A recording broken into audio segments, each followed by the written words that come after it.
Kung nakay small group, daghan ka matutunan ba sa word sa Ginoo, tapos may makuha ka din sa ilaha. Yung anak God, murag vice versa siya.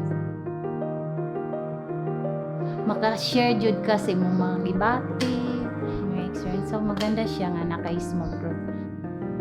Sa mga kagrupo nako no, ang effect sila dako oy para sa kung isa ka kauban kay kung dati nga mayaw-yaw sila yung ganyan God, parang na-minimize na daw, and then ano na sila, may excited na mo atog simbahan.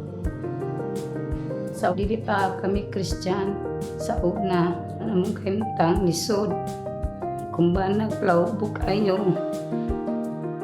ni abot ang uy ko sa among padaon ako sa Ginoo, nagsigin ako og simba. Pero ako nagyapon ginapray akong bana ato. Hantod na sige na siya og simba, nasigsimba. Ginahinay niya og biya iyang bisyo. Kuyog na kami mga pamilya. Na-realize siguro niya nga lahir ra jud ka nang mag-uban mi pamilya nga magsimba.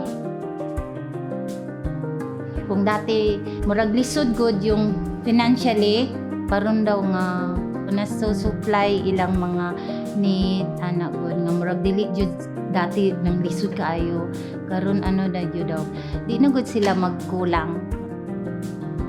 Ako po nagdala pa ko disciple sa amuang balay. Punta among balay sa una, ginapray na ko sa Ginoo Lord. Kini nga balay Lord kay kini mo gipagamit nga mag-disciple mi. Extension ni Lord nga masulod mi. Wala sa Ginoo natubag jud niya iya kung gampo na ko sa iyaha ba nga na extensionan jud ang amuang balay gamay. Nasulod na mi dito na kay mi mag-disciple kanan mga bata.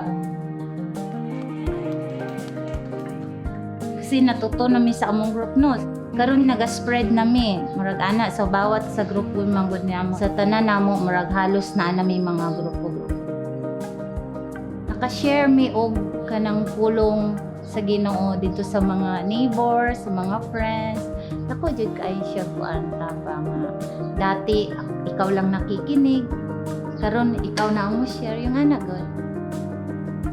Karon ka nang dili bitaw para sa una nga gubot. Lahir jud karon kay nagkatigbabaw among gugma ba. Wala mi ka nang siningkahay, wala ka nang dili jud tinabangay lang mi sa liyok sa balay.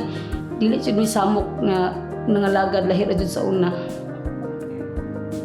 Akong ginapasalamatan jud sa Ginoo kay kanang duha mi nangalagad sa Ginoo.